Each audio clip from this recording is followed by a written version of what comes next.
In this lecture, we're going to learn about interfaces, which is another way to achieve abstraction. So basically before you watch this lecture, you definitely need to watch the previous lecture on abstract classes, which is going to serve as a prerequisite to this lecture. So like I said, interface is another way to achieve abstraction. So previously in the past, interfaces were used to achieve complete, or in other words, total abstraction. However, with the advent of JDK 8, a lot has changed now, and interfaces and abstract classes are now really similar. So let's briefly take a look at how they work. So to declare an interface, you use the interface keyword. So let's declare an interface. So use the keyword interface and let's give it a name. Let's call this interface 1. So you see, the previously with abstract classes, we had the class keyword in it. But with interface, there is no class keyword. We just use the keyword interface followed by the name of the interface. So that is how you declare an interface. And okay, so before I get to the next point, let me first create a main method with class interface test public static void name string args. So the next point about interface says that all fields are public, static, and final by default. So fields could either mean a variable or a method. So let's first use a variable as an example. So suppose you have this variable x, which is equal to suppose 5. So by default, this is public, static, and final. So basically, writing int x equals 5 is the equivalent of writing in an interface public, static, final, int x equals 5. It's basically the same thing, since by default, all the fields in an interface are public, static, and final. Now, how do you verify this? Well, first of all, let's take a look at the static claim. That with static, we know static variables, methods, whatever they may be, are object independent. So to access this variable 5, we would not need to create an interface object, right? We'll take a look at later whether we can actually create an interface object or not. But let's just say for the time being, with static variables or methods, we do not need to create an object to access them. So to access a static variable, we could simply write system.out.println the name of the interface followed by the variable name. So this should technically give us 5, right? And we have gotten that. So you can confirm from this that any variable declared in an interface is static by default.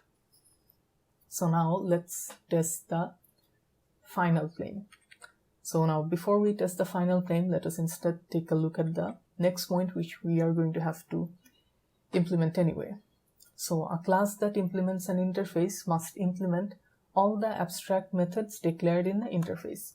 So just like an abstract class, interfaces can also have abstract methods.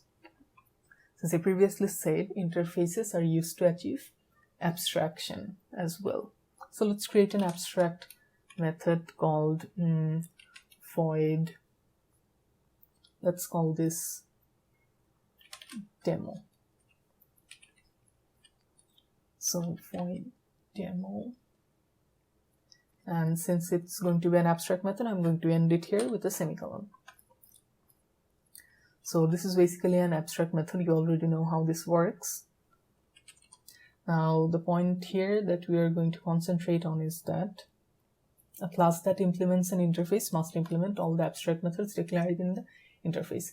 So this implement is basically a similar keyword to extends. Normally, when you're inheriting the contents of a class or an abstract class from another subclass, you use the extends keyword. But with interface, you're going to have to use this implements keyword.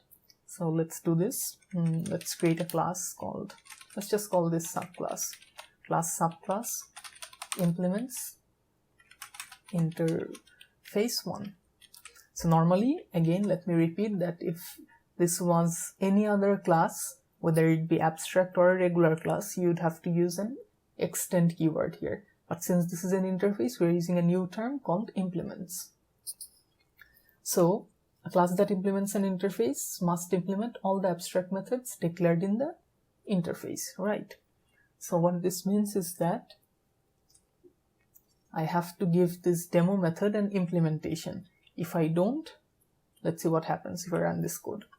So I'm getting an error here, which says subclass is not abstract and does not override abstract method. So basically, again, you could have skipped this error by declaring this as an abstract class. However, since this is just a regular class, we are definitely going to have to give an implementation of the abstract method demo. So let's do that. So void demo, let's just print something demo. Okay. So now you see we're getting an error here. Why? Well, previously, we said that all fields in an interface are what? Public, right? However, we have not used any access modifier here, which means the access modifier being used here is default. But default, however, has weaker access privileges than public. Hence, we cannot assign something that had an access modifier of public in a parent class to a weaker access modifier, which is default. So to avoid this error, we are going to have to use the public keyword. In other words, we have to change the access modifier from default to public. So now you can see this works perfectly fine. So again, remember that all fields in an interface are public, static. So now let's test this final claim that we cannot change any field. So let's try to change this x variable. Suppose in this demo method, let me try to change this x to say 6. So when we run this, see what happens. Cannot assign a value to a final variable. You already know that final variables cannot be changed, and I previously said that all fields in an interface are final by default. So that claim has been put to the test and proven that it is indeed final. So that was point 2 and 3. Okay, so now let's move on to the next point. So prior to JDK 8, interfaces could only have concrete methods. Interfaces could not have concrete methods, meaning interfaces could only have abstract methods like this. However, ever since the inception of JDK 8, we can now add default implementation for interface methods, which means that we can have a method called, say, void. Say, I'm just going to call this default method, and this method can have an implementation. Suppose let me write this method is implemented in the interface. So whenever you want to actually give an implementation to any method in an interface, you have to use the default keyword. So basically, now we can add implementation to methods on interfaces as well. So let's run this, and so let's see, we have gotten an error here. Looks like I've misspelled default here. So you see, it works. However, if you get rid of this default, it won't work now. You see? So if you want to give any method in an interface an implementation, you must use the default keyword. However, if we take a look back with our abstract class, we did not need to give any specific keyword when we wanted to give a method an implementation. Suppose in the case of this getColor method, we did not need to use any specific keyword. However, when we were declaring an abstract method, we had to use this abstract keyword. On the contrary, in an interface, when we declare an abstract method, we do not need to use any keyword prior to the return type. Whereas with abstract methods in abstract classes, we need to use the abstract keyword. However, when we provide an implementation to a method within an interface, we need to use a default keyword before the return type, which is void. On the opposite end of things, when we give an implementation to our method in an abstract class, we do not need to use any specific keyword. We could have gotten rid of this final and nothing would have changed. So remember, that is one of the differences between abstract and interface when it comes to syntaxes. Okay. So interfaces cannot be instantiated, but we can use them as references. So just like an abstract class, you cannot instantiate an interface. Instantiate meaning you cannot create objects of an interface. So let's try doing that. And so obj equals new interface. So as you can see, this has thrown an error that interface 1 is abstract, it cannot be instantiated. So just like abstract classes, interfaces cannot be instantiated as well. However, you can use them as references. Just like with abstract classes, you could do the same. So let's create an object of subclass instead of interface and keep interface 1 as reference. So as you can see, this works perfectly fine. We have no problem here. Okay. So a class can implement more than one interface, multiple inheritance. So now before I take a look at this, you guys know that with Java, when we are talking about regular classes, there is a problem with multiple inheritance. That a problem popularly known as the diamond problem arises. So suppose we have this abstract class called parent, right? This abstract class parent here, and it has an abstract method called demo. So I'm basically briefly explaining what the diamond problem is here. So this abstract class parent has an abstract method demo, and this abstract class parent its contents are being inherited by two classes, super1 and super2. These two classes are inheriting parent. So like as I was saying, super2 and super1 are child classes of parent, right? So as parent was an abstract class, the child classes or the subclasses had to provide an implementation for demo, which they have here. So the implementation for demo here is demo method of super1 is going to be printed, whereas with this, demo method of super2. Okay, so now what's the problem with this then? You see, now we have another class called diamond problem, which is basically this class here. And this class has extended super1 and super2. In other words, it has inherited the contents of both super1 and super2 here. So whenever a new class is being created, suppose a class called, let's call this diamond problem instead. Okay, so whenever you're creating an object of the very same class, and you're calling the demo method. So this diamond problem class, it does not have this demo method, right? So it's going to have to do what? Look up towards its parent classes, which is what? S1 and S2. However, both of them have this demo method. Now, this is where the problem arises, that the compiler gets confused as to which one of these two methods to call, because they both have identical method signatures, right? So it cannot differentiate. Hence, Java does not support multiple inheritance like this. Okay.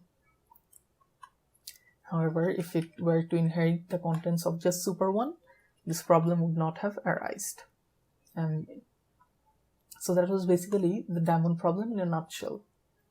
So now, as for this point here, it was saying that a class can implement more than one interface. In other words, multiple inheritance. So basically, suppose if you had another interface here called interface 2, and it too had a demo method. Suppose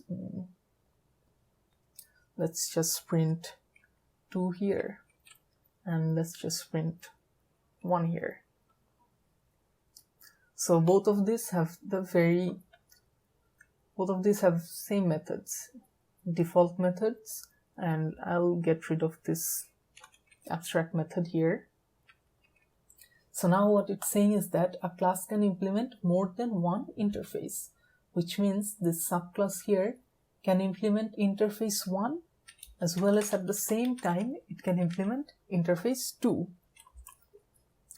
So now when you create a subclass of object and say suppose you call obj.demo, what is going to happen? Aren't we running into the same problem? Sort of. Well, okay, first of all, let me get rid of this. So suppose you had this scenario here where you have two interfaces, interface 1 and 2. Suppose let me give this a value of 10. Let me call this y instead. So you have two interfaces here. One of them has a method called default method. The other one has a default method as well with exactly the same method signature. However, they have different implementations. And then we have this subclass which has implemented both these interfaces, as our point says here that we can implement more than one interface in a single class. So the question now remains that what happens when we create an object of subclass and call the demo class. So previously the problem was that if we again take a look at it, that we were creating an object of our diamond problem class and it had no demo method, right? So as a result it was looking upwards, and in doing so it found two methods with the exact same signatures, and hence it got confused as to which one of those two methods to invoke. In a sense, aren't we running into the same problem here? Suppose if you think of diamond problem class here as subclass and S1 as interface 1 and S2 as interface 2, we're basically running into a very similar problem. So if we actually run this, we'll get an error. So see, what it's saying is that subclass inherits unrelated defaults for default method for types interface 1 and 2. So what this means is that basically you're going to have to specify when a demo method is called from an object of subclass. You need to specify which one of these interfaces demo method is going to get called. Sorry, I meant default method is going to go. Okay, first of all, there is no demo method here. Let me just rewrite this to default. So don't worry, the error thrown was not because of the mistake here, but because of the unrelated default here. So as I was saying, if you want to have this same diamond problem here, you're going to have to do something new here, which is specify which one of these methods are going to get called, whether it is going to be the default method from interface 1 or the default method from interface 2. So you're going to need to specify here, and the way to do this is declare an exact same method, a method with the exact same signature. And now suppose you want interface 2's default method to be called whenever default method is called from an object of subclass.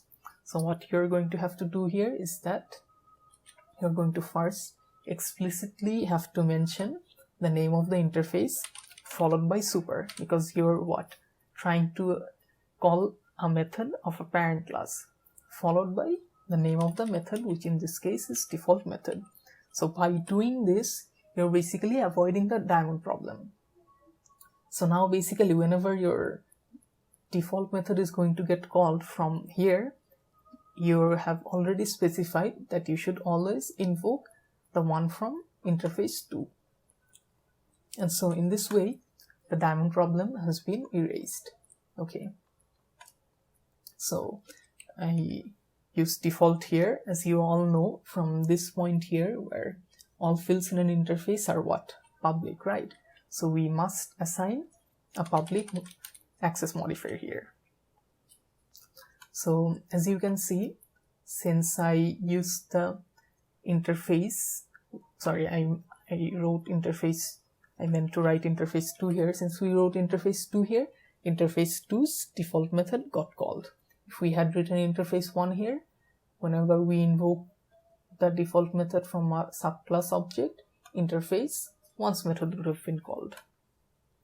So that is how you can sort of do multiple inheritance in Java using interfaces. Okay. So finally, an interface can extend another interface or interface. Suppose you have an interface called interface sub. Let's call this child interface. Okay. So one interface can extend another interface. So extends, suppose, interface 1. So as you can see, an interface can extend another interface as well as interfaces, meaning one interface can extend more than one interface. So let's extend interface 2 as well. And as you can see, we're getting an error here. And the reason is because of this default methods here. So again, you're going to have to specify whenever the child interface default method is going to be invoked from child interface, who is going to get called? Interface 1 or interface 2's default method. And you can do that using by basically simply specifying which one of those methods to call. So suppose you wanted interface 1's method to be called, you'd write interface 1 here. Now the difference here is that I use the default keyword here, whereas if this was a class, I'd need to use the public keyword. I'm using the default keyword here because whenever you want to provide an implementation within any method in an interface, you must use this default keyword. Okay. So that was basically interfaces. So now let's talk about the differences between interface and abstract. So first of all, multiple inheritance. Abstract class does not support multiple inheritance. Interface supports multiple inheritance, and if you do so, you must override the default method from the inheritance class, explicitly specifying the default method along with its interface name. So in other words, whenever I override default methods like this is a default method, this is a default method. If I want to override, if I want to have multiple inheritance with default methods that have the exact same signature or have overridden default methods, I must explicitly specify which one of these default methods to call with its interface name. So for instance, here the interface name was interface 2 and the method was default method. Okay. Types of variables. Abstract class can have final, non-final, static, and non-static variables, whereas interface only has static variables.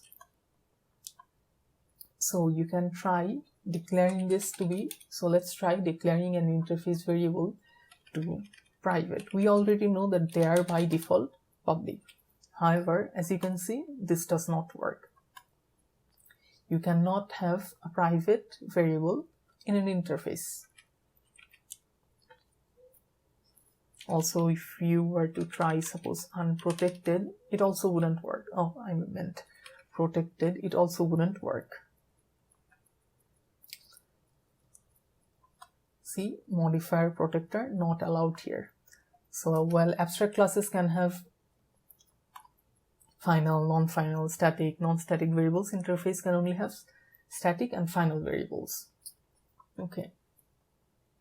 Furthermore, Java interface members of a Java interface are public by default, like I just showed here, that you could not assign a different access modifier here. Okay, implementation. So abstract class can provide the implementation of interface. interface can provide the implementation of abstract class. So let's first practically take a look at the first line, that abstract class can provide the implementation of interface. So suppose, let's get rid of all this. Let's say I have an interface here and it has a method void demo. So what this sentence is saying here is that you can have an abstract class. Let's just call this abstract class. And this abstract class can implement interface 1 and give an implementation of this abstract method, which is what? Demo. Suppose, let's just write demo here.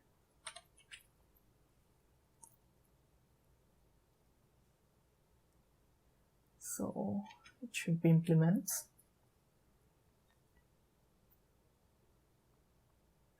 So the error that we are getting here is because, again, this is a must know that all members or all fields in an interface are by default public. So you must assign, or in other words, change the default access modifier here to public. So we can have an abstract class providing the implementation of an interface. So this is what we just saw. However, interfaces can provide the implementation of abstract classes. So let's try this out. So let's say we have an abstract class called abstract class, and it has an abstract method called demo. Right. So let's create an interface. So we already have this interface here. So let's have this interface extend this abstract class. And now let's try to give this demo method an implementation here. Void demo.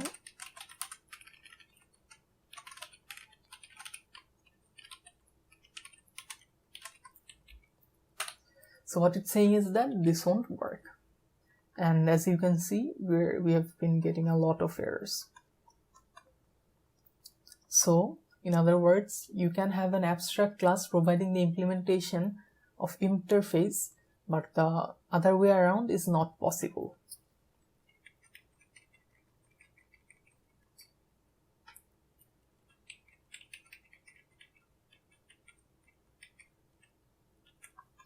Okay, so inheritance versus abstraction. So a Java interface can be implemented using the keyword implements, and abstract classes can be extended using keyword extends. So we've already seen this. Whenever you want to implement an interface, you have to use the keyword implements, and whenever you want to basically extend the abstract class, you have to use the extends keyword, like here. So that is pretty straightforward. Next, multiple implementation. So an interface can only extend another Java interface. An abstract class can extend another Java class and implement multiple Java interfaces. So we have basically already seen this. The only difference here is that you could have had another interface here as well. So that was basically interface and the difference between it and abstract classes.